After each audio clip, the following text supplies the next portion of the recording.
Good morning, everybody. I'm Eureka John, and you're at Eureka Street Crypto, broadcasting live from Leander, Texas. It is 7:34 in the morning on December 4th, 2021. Yep, this is my video blog, and I do this every single morning, and I just talk about something new that I've learned in crypto. It's my morning brain dump. That's basically what it is. And yeah, it's a Saturday, so I'm broadcasting a little later than normal. Normally I get up before work and I'm doing this around 5:30 in the morning, but I give myself a tiny bit of reprieve on the weekends, Wednesdays when I work from home and whatever. So anyway, I was trying to double up the streams and broadcast on Float and YouTube at the same time. I'm still working on some configuration details and stuff like that, so I wasn't quite able to do that. So I'll be playing around with that probably tonight. You might be seeing me come on tonight and mess around with some stuff. I mean, it's all about this process that I'm learning. I talked about it yesterday, my entire process for getting all this stuff set up, and how I've been just learning little bit by little bit over the past year, over a year now, on how to do all this stuff, and just chipping away. It's just like creating a block of wood and creating something out of it. Just do a tiny little bit every single day. And yeah, it sounds like the kids are up. So I'm going to have to just rush through this episode this morning because, the circus has come to town. Yep, that's what happens in the morning whenever I broadcast later, because then the kids get up and, you know, I generally have to jump up and make breakfast and do all types of stuff. The day gets rolling. That's why I get up so early in the morning. And it's yes to get up before work, but also to get up before the house gets up, because then I'm on duty as dad too. So all right, let's see what we have here. Let's go to the old CoinGecker and see what's up. I'm not sponsored by anybody. I'm not shilling anything, except sometimes my own bags. But, I only jump into projects that I like, too. So let's see what everything's low right now. Well, except for Ethereum. But Bitcoin, yeah, it's not doing too well. As you see, you can't really see the little graph over there on the side of here. I'll pull that out so you can kind of see it, man. Look at that. Pow! Just like fell off the cliff. I mean, a lot of the coins did. So. Yeah, it happens in crypto. I mean, I've been in this crypto game for at least seriously at least a couple of years now. Started in 2018, but yeah, I've seen some dips. March 2020. Last September was kind of a dip. We had a dip last May after a really crazy bull run. So I mean, whatever. It's just another Saturday in crypto. So it's what happens, but new people, when they get in the space, they're just like, whoa, their minds are just like, their face is melting off. They can't stand the volatility, and it's just what it is, right? So, oh man. So yeah, Bitcoin's at $56,991.69. Yeah, okay, down 3.2% over the past 7 days, up 1.6% in the past 24 hours. Yeah. Ethereum's at $4,601, doing pretty well. A Binance coin, I mean, it looks like it went up last night. Let's see what happened with Ethereum last night while I was asleep. Yeah, having some crazy dreams and stuff. Let's see here. So down 14.7%. Let's see where you at. So all-time high. Okay, yeah, it's still at November 10th, 2021. Since it was at 4,600, I thought that maybe, I don't know. So at 24-hour high, 4,652. 7-day high, 4,770. So it almost touched the all-time high within this past week here. So not quite, just the tip. So yeah. Anyways, let's go back to the old. I don't really care about looking at the charts all that much, I just kind of just check them out real quick and just move on about my day. Actually, I think I will. I think I'll just move on. There's a lot of other stuff I'd rather talk about than charts. I've been saying lately, I'm into Web3, not crypto, and I love everything that is happening in this space as far as Web3 is concerned. To me, it's like the new internet. It's the internet coming out in the 1990s all over again, and there's so many new developments. And right now, price just doesn't seem to matter because it's all going up and it's all exploding outwards. It's yeah. yeah, yeah, it's just a total primordial stew of a whole bunch of new stuff right now. So, anyway, so yeah, I bought another NFT yesterday. I've been kind of on an NFT streak lately, buying just impulse buying these NFTs. I bought some rainbow rolls that help wipe away medical debt, and they've been given to Giveth and Gitcoin projects as well for public goods. I bought NFTs for the Hip Hop Hub that's helping to create musician and artist communities and stuff like that. So I mean, I like NFTs, but I like them to be attached to something good. And yesterday I talked about the free Ross Ulbricht NFT Genesis collection that's being auctioned right now on Super Rare. And that's to help prisoners and their families deal with the stress of a key member of their family being in prison and being able to, and struggling financially and stuff like that. And also to help Ross Ulbricht get out of his life sentence just for creating a website called the Silk Road. That the feds didn't like. They don't like anybody to be able to, because people were trading all types of stuff for Bitcoin. A lot of drugs going on, but a lot of other stuff. I went on some old the Wayback Machine that you can look at old websites that are no longer there. And I looked at some screenshots of the old websites and stuff of the Silk Road website, and there was a lot of other stuff being sold on there besides just drugs and murder for hire. I wonder how many of the actual cases of like murder for hire were on there. And then the feds and the people, the critics, just used that as the example to show why he should spend life in prison. I mean, he wasn't doing that. I mean, he created a website that allowed open and free commerce to happen that was outside of the realm of all types of regulations and stuff like that. That's what they didn't like, and that's what they're making an example out of for. So, yeah, I had those up there yesterday. Check out yesterday's episode if you want the details, because they're doing an NFT collection now that will help get some clemency for Ross Ulbricht and to also help out other prisoner families that are in there either unjustly or with too harsh a sentence and stuff like that. So non-violent crimes and things like that. So anyway, this other NFT that I jumped into yesterday, it's called Crypto Titties, and this is the NFT I bought right here. It's a little mime, and you can see the boobs. So let's go to the website and Crypto Titties NFT I think it's .io. So let's see here. I guess I'll find out real quick. Who knows when you put in anything on the internet and you just kind of wait for the search to happen, especially if it contains the word like titties or something, you might jump into a surprise. So, oh, let me see here. Yeah, my daughter Chloe, she was telling me when she was like 8 and I made her first email account, and she was just exploring the internet on a where I was working at the time, and she searched her name, but she put in cute Chloe. You can only imagine some of the stuff that popped up. And she said, she told me this when she was home for Thanksgiving. I didn't know this. And she's just like, that's when I realized, and I kind of got de-virginized as far as the internet was concerned about everything that's out there that I really needed to kind of watch out. So yeah, don't search cute Chloe.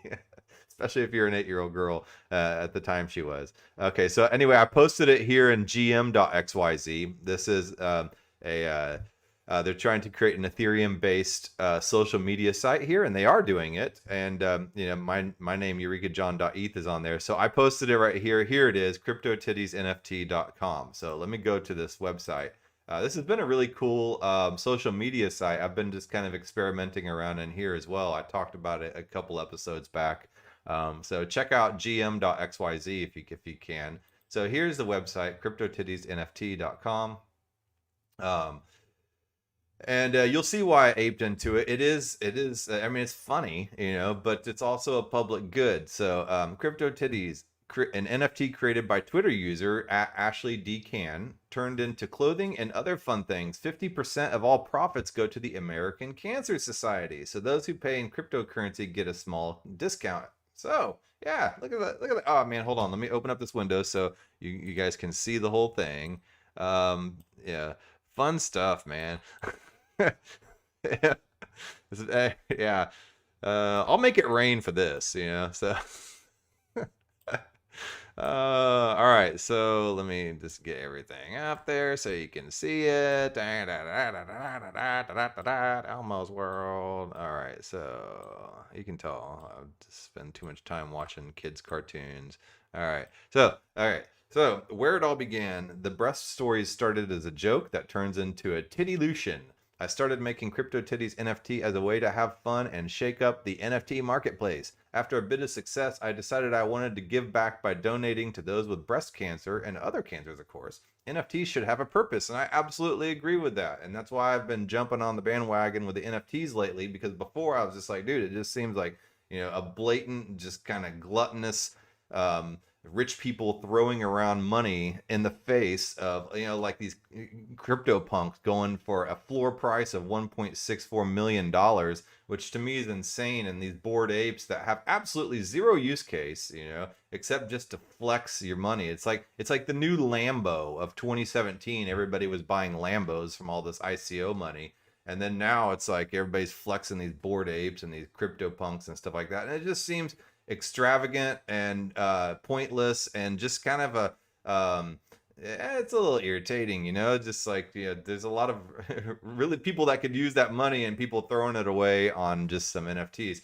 So at least if you're going to throw it away on NFTs, throw it away on something that is giving to something. And that's why I like the rainbow rolls. They're given to wipe away some random person's medical debt. And then here, this is started off as a joke. It turns into a tittylution. Started making CryptoTitties NFT as a way to have fun and shake up the NFT marketplace. So give back to donating to those with breast cancer. So that's awesome. So I only want to own CryptoTitties as my NFTs. I am eccentric like that. And so Rocket Astronaut says that. So anyway, you see here, so you can pay in Doge or Bitcoin. It's over on OpenSea. Let's check out some of the collection, the CryptoTitties NFT collection. I bought number 215 yesterday at the floor price of 0.15 Ethereum. Now the floor, I think, is at 0.19. So yeah. So let's see here. So the volume traded 61.9 Ethereum, and that's a lot of money. So at $4,600, let's see here. So let's just say 4,600 times 61.9. That's $284,740, and if 50% of that goes to, I mean, even just say 25%. So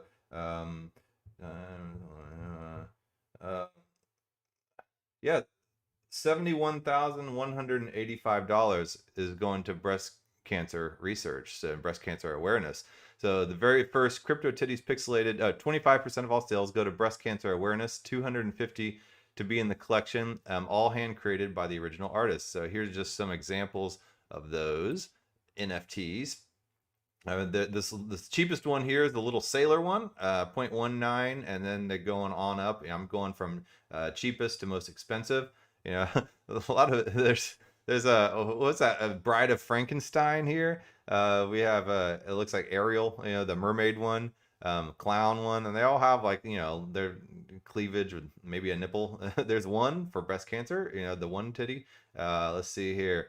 Yeah, so yeah, it's a pretty funny stuff, but at the same time, it's doing some good, and yeah, I like that. So a little Frankenstein one, a lady with glasses, a Zelda warrior. So so let's see. Let's scroll all the way down. I mean, let's see what the ceiling is, what the most people are, and there's always that person that will be like, I'm gonna charge 1,000 Ethereum, but well, one could only hope that somebody would just be like, yep, I want to support this. And it's not even just about the NFT. I mean, it's not, it's about, helping out, and because breast cancer is a serious thing. So definitely, I'm glad to see people are doing something like this. 100 Ethereum right here. There's the Pepe the Frog one. The Bitcoin laser eyes for okay, so they're getting to the ones that aren't for sale now, that aren't up. Here's 100 Ethereum. Yeah, that's the most expensive one, and Yeah, it's got some. I don't know what artist that's trying to imitate after, but yeah, cool. Oh, hold on, let me go check my YouTube chats. Oh yeah, what's up, Robert Richards?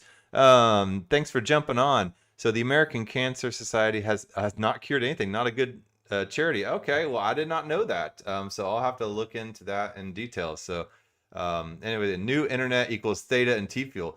Yeah, Theta and T Fuel is pretty rad. I've been having some issues streaming on Theta and lately, and I think it has to do with my configuration. Um, so I've been messing with that for a while. It's been like 2 months now, and I can't ever get a smooth Theta stream. So I've had to go to YouTube. I've gone to Float.app and just some other ones for the time being until I can figure out what's going on with Theta. Anyway, so let's switch subjects over here. I wanted to go over here to Badger. Um, if you don't know what wrapped Bitcoin is, it's right down here on the CoinGecko standings at number 17. Wrapped Bitcoin, as you can see right here, it's at the same price. Well, it's actually cheaper than Bitcoin. Oh no, what was it showing Bitcoin at 47,200? Damn! Did it just drop 10,000 while I was sitting here talking? Or did I not refresh the screen earlier? So let's see here. So wrap Bitcoin at $47,410. I don't think I refreshed the screen. I can't imagine it would drop $10,000 in just that short a time. So anyway, so Bitcoin is way down. Let's see here. Yeah, so Badger DAO got hacked, and so what a lot of people are doing is they are taking their Bitcoin and they're locking it up onto, well, previously it was WBTC Cafe, and then now it's Badger DAO, and so they're doing is they're calling it wrapping, but essentially they're taking their Bitcoin and they're locking it in a smart contract on Ethereum. And then from there, they're able to use, and they get these WBTC tokens in exchange that represent their Bitcoin on the Ethereum blockchain. So they can then take those WBTC tokens and plug them into DeFi platforms like Compound and like Aave and stuff like that. And then they can go plug them in and earn some interest, yield farm, or do whatever they want to do with it, yeah, because there's a lot of interest earning opportunities on several blockchains, not just Ethereum. Once you get on blockchain layer ones with smart contracts, there's a lot of possibilities to earn a lot of money. However, there's also, no blockchain is as secure as Bitcoin. And so that's why the problem a lot of Bitcoin maximalists have with Ethereum and other layer one blockchains is they say they're centralized, but I think there's several blockchains that are nobody's as decentralized as Bitcoin, but as decentralized as needs be in a lot of cases. So if you want to make some money besides just having the token appreciate in value, you got to use smart contracts, and the way to do that is if you to wrap up your Bitcoin and put it on there, and then go use all those smart contracts in the DeFi platforms. Badger DAO is how you would do that here, unless you're going to like BitGo, but you have to be like some large custodian player to do that, and I certainly can't use BitGo for sure. So I would have to do it through Badger DAO. So you go in here and you lock in your Bitcoin, and then you get the WBTC tokens, and you can swap them around or do whatever you want to do. So let's see here.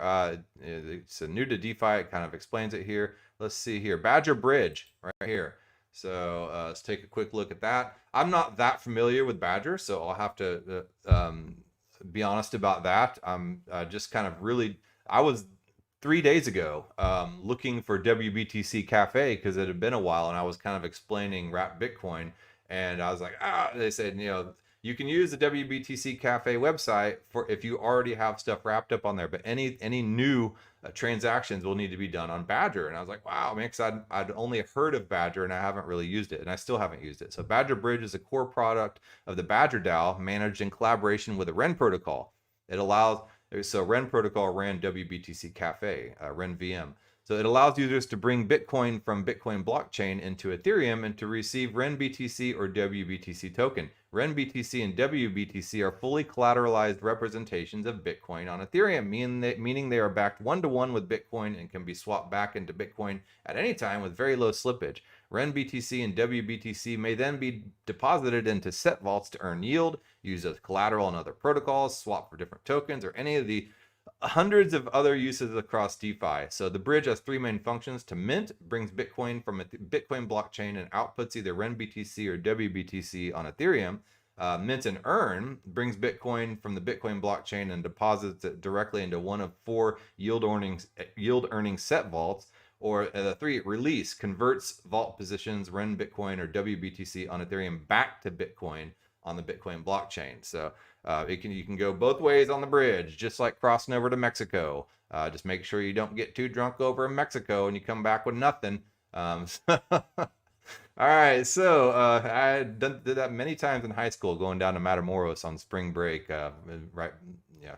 You're at South Padre Island and you're only 20 minutes from Matamoros, and you're like, should we drive over there? And you're like, yeah, sure, why not? You know, making great decisions while you're on spring break in high school and college.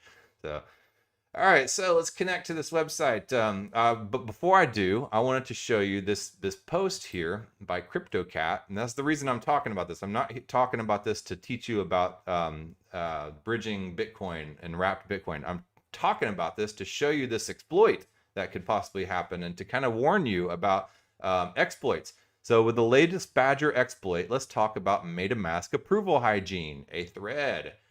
So cryptocat.cup, I love this thread. I mean, this is, you definitely need to know what's happening. So know what you are approving. Check the approved address yourself. Don't trust the site's UI, user interface. Take the address manually from the MetaMask data and look at the contract on Etherscan. So right here, it gives a little screenshot, and you know, whenever you go onto a new website and you open up the app and it asks you for permission, or whenever you're doing a new token for that website to use it, it asks you permission to use it. So right here, give permission to access your wrapped Ethereum. And so by granting permission, you're allowing the following contracts to access your funds. That shows the contract right here, and then you can edit the permission. So he highlighted that, and I'm sure a lot of you guys recognize this. So I certainly do. So don't blindly just approve these, is what his point is. So permission requests, right here, if you go down to the data, you can highlight right there, and it's kind of tucked away in there. Look where he's highlighted after the zeros and before the F's and the data on the function approve part. So knowing what you're approving, check the approved address yourself. Don't trust the site's UI. Take the address manually from the MetaMask data and look at the contract on Ethereum. Things to pay attention to at this point. Is the contract brand new? Who deploys it? Or on Etherscan, sorry. Is the contract brand new? Who deployed it? Where did the funds come from to the deployer? Is it a proxy? Number two, know how much you're approving. Never approve more than you plan to use. You can always approve more in the future. Yes, it costs a few bucks more, but so is the psychological help once you will get rugged. You can approve on it, but be careful about doing those infinite approval requests. Approving a transaction, gas has been high, and that sucks. Other blockchains, it's not, the gas is not high, but you should still not do infinite approval either. So even regardless of whatever the gas cost is on whatever blockchain you are, don't give infinite approval. So permission request. So right here shows uniswap.org may access and spend up to this max amount, and you can edit that max amount. So let me go back to there, and then let's see here. So it gives you the permission. So it gives you the power to edit that amount. Dang it, everything's shutting down on me. Okay, so all right, and then here you can put the custom spend limit. So never approve more than you plan to use. You can always approve more in the future. Yes, it costs a few bucks more, so is psychological help once you get rugged, right? Okay, so instead of the proposed approval limit, just here, click on the radio button that says custom spend limit, and then whatever you plan on spending during that transaction, you can make that the max limit. So or maybe a tiny bit more, whatever you want to do. But don't do infinite approval. um, let's see here. Approvals are per token. So if you approved wrapped Ethereum on some shady contract, only your wrapped Ethereum is at risk due to that approval. Be extra tight with your approvals on proxies. You're not only approving the current implementation, you are also approving the next implementation and the next implementation and the next implementation. And then number 5, quarterly review of all your approvals. And they give this website revoke.cash. And this is a really great website. So go over each approval, verify if it makes sense, see what it is, what is less of a hassle, revoking the odd approval or migrating all tokens to a fresh address. So no need to revoke tokens you don't have anymore and don't plan to use in the future. If you're doing an infinite approval, you should have a good reason for it. It should not be your default. So not sure what an infinite approval looks like. It looks like this. So he gives a little screenshot, and so full transactional details, and then it has all these F's after that.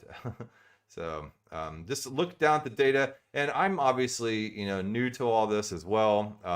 I don't know Solidity. I'm just trying to dig in and learn more and more about smart contracts and about the smart contract view on Etherscan and stuff like that.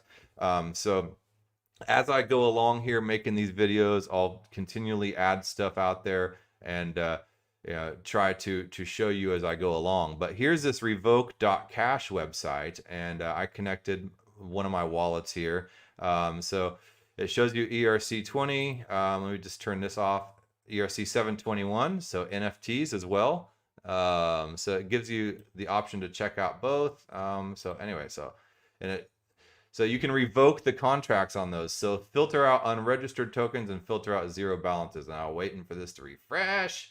But I had it pulled up earlier, and it's probably lagging because I'm sitting here live streaming on my computer. So okay, so it's showing me right now just some random tokens. So let me filter out unregistered tokens and uncheck that. And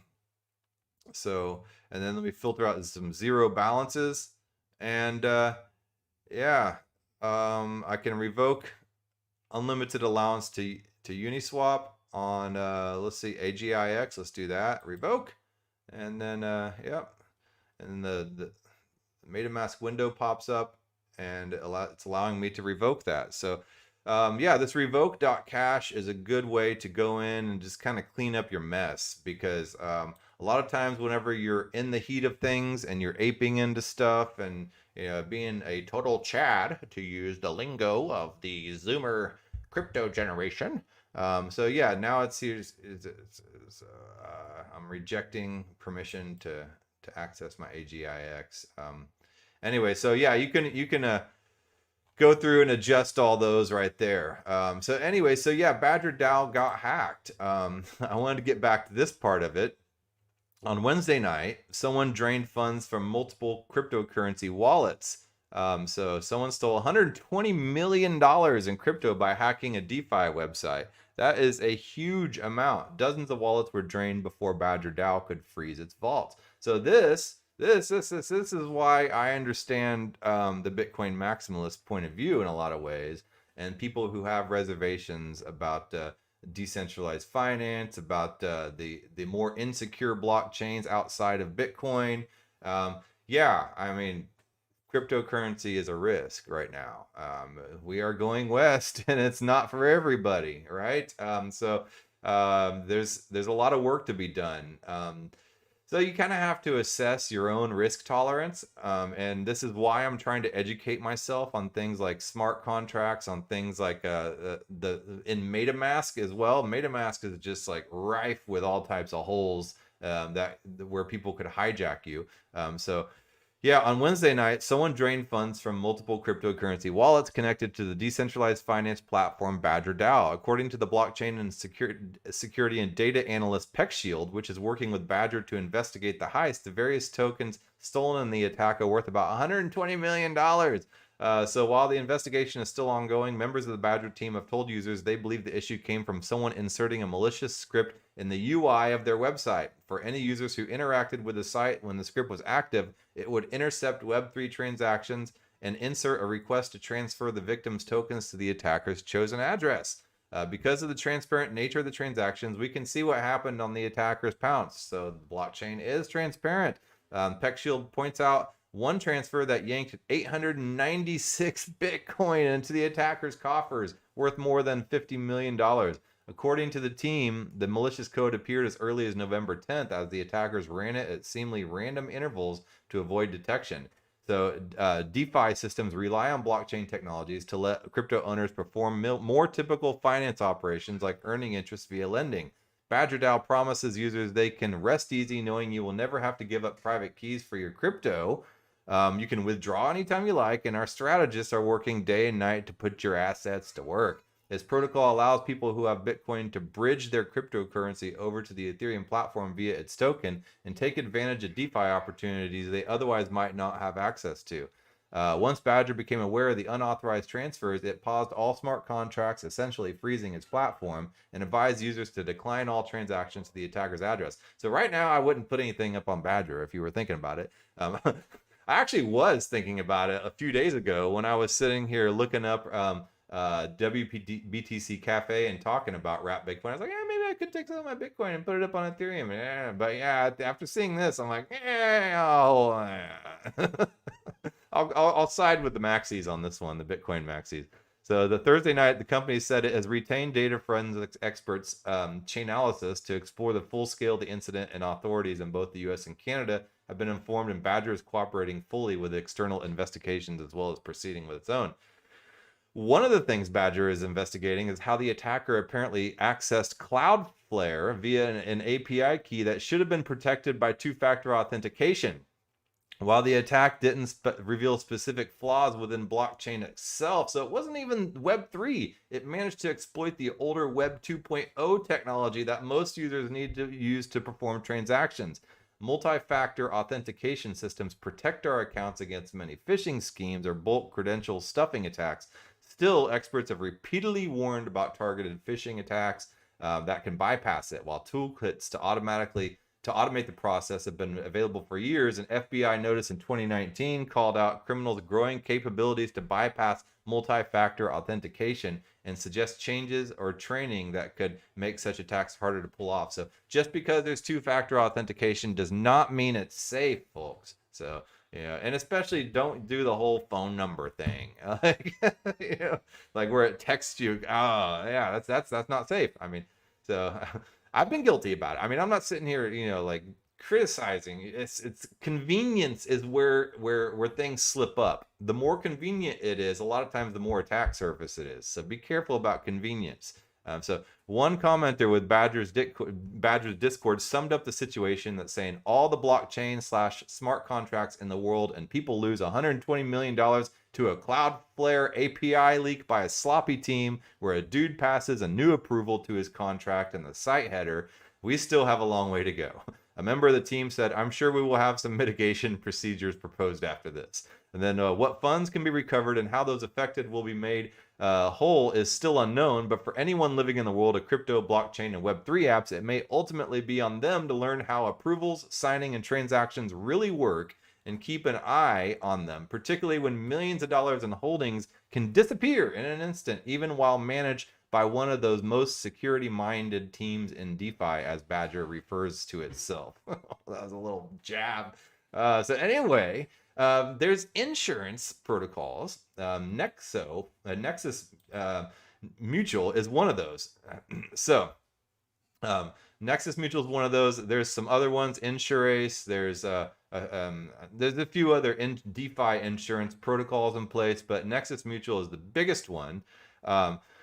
And the Defiant wrote an article here. DeFi insurer Nexus Mutual weighs whether to pay out on Badger DAO hacks. So if you have Nexus insurance and to cover your DeFi, I don't know if they're gonna help you out in this situation. It's funny how insurance agencies, when something happens, are always kind of like, yeah, no, they find some technicality. So, in the aftermath of the $120 million hack of Badger DAO on December 1st, Nexus Mutual, the insurance protocol, will not pay out to people who bought coverage if it was a front-end attack, according to the project's Twitter. We're waiting for full details from the Badger DAO team, but this appears to be a front-end attack and via the Cloudflare API on the Web 2.0 side of things and the two-factor authentication. So, right? So Nexus Mutual said if this is confirmed as a front-end attack, Badger DAO's smart contracts were not impacted, so it wasn't a smart contract attack, and this would not be a covered event. Oh man, a front-end attack is carried out at the user interface level rather than at the level of a project's smart contracts. Badger DAO is a Bitcoin-focused DeFi protocol. Okay, so yeah, a lot of these insurance protocols cover smart contract exploits, nothing else. So you got to read the fine print. Loss events. The insurer's announcement irked many. As someone who spent years suing insurance companies when they failed to pay valid claims, color me shocked, absolutely shocked that insurance on the blockchain is the same old story. So yeah, man, putting lipstick on a pig. The insurance industry is the same anywhere you go. They all claim to be different. Yeah, so Nexus Mutual hasn't officially confirmed that coverage won't be provided as they are waiting on the post-mortem from the Badger DAO team. Brave New DeFi, the marketing lead at Nexus Mutual, told the Defiant. So loss events like rug pulls, compromised wallets, and front-end attacks have a high moral hazard and cannot be covered, said the marketing lead.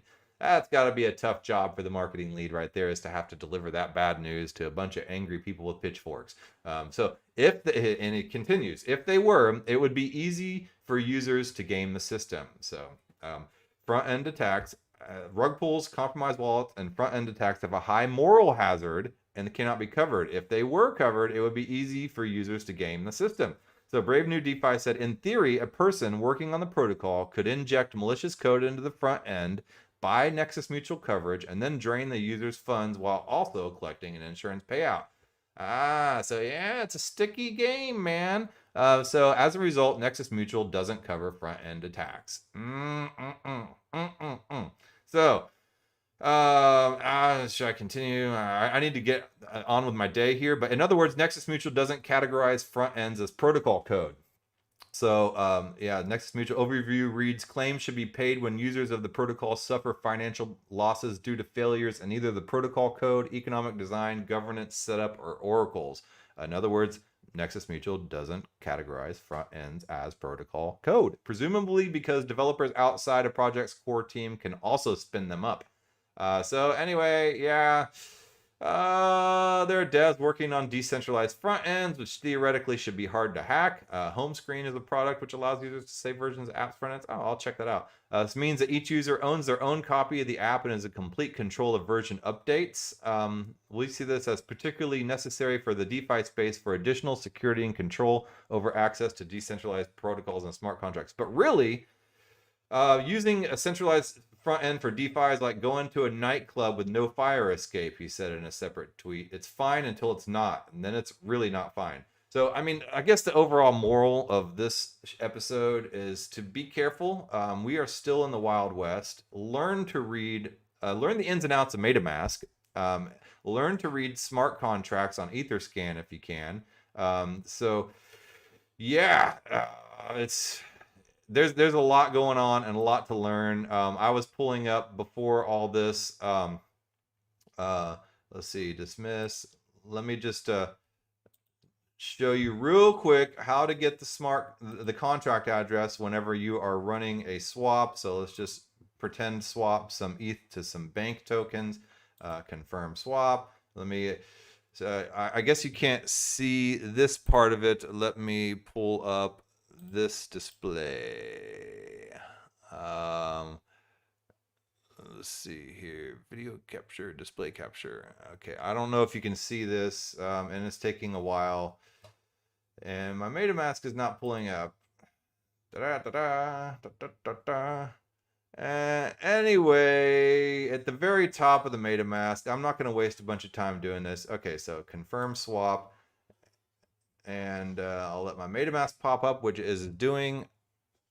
And I think you can probably see that. Okay, so at the very top, let's go.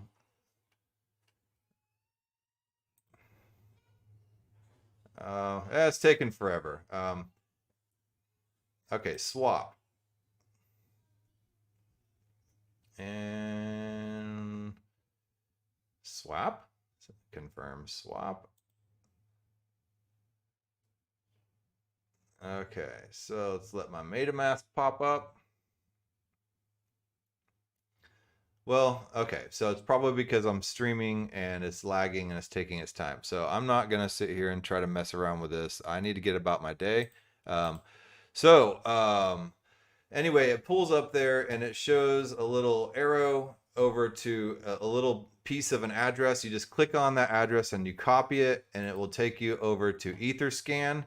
And here actually this was from previous before, and this is the smart contract right here, the address that popped up at the top of MetaMask. So you can go look at the contract for yourself.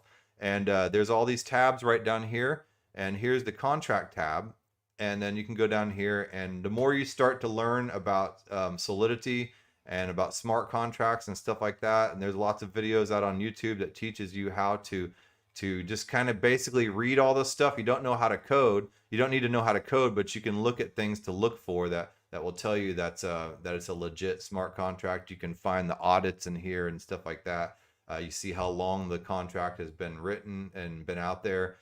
So yeah, I'm in the process of learning all this stuff right now too, so I can't sit here and tell you intelligently about all this stuff. So anyway, I just thought you might want to know that.